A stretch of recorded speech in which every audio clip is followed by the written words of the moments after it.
Have you ever felt like you were being watched in a completely empty room? Most people call it paranoia. But what you're about to see proves that sometimes our eyes lie to us, but the camera doesn't. This file comes from the personal cloud of a girl from suburban Ohio. She just wanted to take a selfie, but she captured something that shouldn't exist in our dimension. Before I show you the footage, check your door. Are you absolutely sure you locked it? Her name was Maya. It was a typical Friday night. She was getting ready to go out and decided to take a few photos in front of her bedroom mirror. The first photo looked normal, but as she scrolled through her gallery, her heart stopped. There, in the dark hallway behind her, was a figure. It wasn't a home invader. The figure was wearing the exact same outfit as Maya. The same hair, the same pose, but there was one terrifying difference. It was standing with its back to the camera. Maya froze. She was home alone, or so she thought. She didn't dare to turn around. Instead, she tapped the shutter button again. In the second photo, the figure had rotated 45 degrees. Its face was still shrouded in shadow, but its skin, it looked like gray, digital static. It didn't look like flesh. It looked like a glitch in reality itself. Look closely at these frames. Forensic experts found zero signs of digital manipulation. This is a physical manifestation of what researchers call a doppelganger. With every click of the camera, it moved closer. In the fifth photo, it wasn't hiding anymore. It was reaching out for her hair. And in that exact second, every light in the house went pitch black. Maya was found by neighbors 2 days later. She was physically unharmed, but she hasn't spoken a word since. Doctors say she no longer recognizes herself in mirrors. She claims that someone else is living in her reflection now. What do you think? A glitch in the matrix? Or a true supernatural entity? If you've ever captured something unexplained on your phone, tell me your story in the comments. I need to know I'm not the only one seeing this. Subscribe to the archives to keep the signal alive. Stay safe, if you still can. Have you ever wondered where your GPS would take you if it stopped following our world's maps? A man named David was driving through the back roads of Pennsylvania, a route he had taken 100 times. But that night, the voice of the navigation changed. It became cold, metallic. The screen showed a road that shouldn't exist, a turn into a forest where there were only trees. David tried to turn back, but the GPS display started showing names of streets that weren't streets at all. They were names of people who had gone missing in that county over the last 50 years. He looked out his window and realized the stars were gone. The sky was just a solid, pulsing black. The navigation voice whispered, "You have arrived at your final destination." David's car was found empty the next morning, idling in the middle of an open field with no tire tracks leading to it. The GPS was still on, displaying a map of a town that isn't on any human record. They say that white noise is just the sound of the universe's background radiation. But some researchers believe it's actually a frequency where things that don't have bodies live.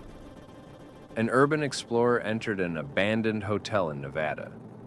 He found a room where an old television was still plugged in, screaming with static. He held up his camera to record the screen. At first, it was just salt and pepper noise. But then, the static started to form shapes. A face began to press against the glass from the inside. It looked like a man made of broken pixels, screaming without a voice. The explorer realized the man on the screen was wearing the exact same jacket he was. He looked down at his own hands, and they were starting to flicker.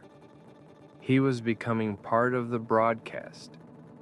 If you ever find a screen showing nothing but static in a place that should be empty, don't look at it because it's definitely looking at you.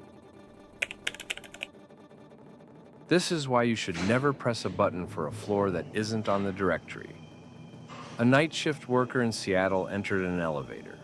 He pressed L for the lobby, but the elevator didn't go down, it went up. The digital display skipped the top floor and showed a symbol that wasn't a number. The doors opened to a hallway that felt miles long. The air smelled like ozone and old paper. The lights were a sickening shade of yellow, flickering in a pattern that sounded like a heartbeat. He stepped out thinking it was a prank, but when he turned around, the elevator was gone. There was only a wall. He walked for what felt like hours, passing door after door, all of them locked. Behind one door, he heard his own voice. He heard himself crying, begging for someone to open the elevator. He realized he wasn't just on a different floor. He was in the space between realities. He eventually found a way out, but his watch shows he was gone for 3 days. To the rest of the world, he had only been in that elevator for 4 seconds. There is a phenomenon known as stone tape theory. It suggests that certain minerals in the foundations of old buildings can record intense emotional moments like a digital hard drive. But sometimes, the recording doesn't just play back. It starts to overwrite the present. A man named Robert moved into a historic apartment in Savannah. From the first night, he felt a strange vibration in the air. Then, at exactly 3:14 a.m., the sound started. A heavy, rhythmic clicking. The sound of someone typing on an old-fashioned manual typewriter. The noise was coming from a small storage closet in the hallway. Robert opened it multiple times, but the closet was always empty. Just bare wooden shelves and the smell of dust. One night, he decided to capture evidence. He placed his professional digital recorder on the floor of the empty closet, locked the door, and went to bed. When he played the audio back the next morning, his blood ran cold. He didn't just hear the typing. He heard the sound of the closet door creaking open, even though he knew he had locked it. Then, he heard the sound of footsteps that sounded exactly like his own. A voice began to whisper, inches away from the microphone. It was a woman's voice, but it sounded distorted, like a corrupted audio file. She wasn't reciting a story. She was reading Robert's own thoughts from that very evening.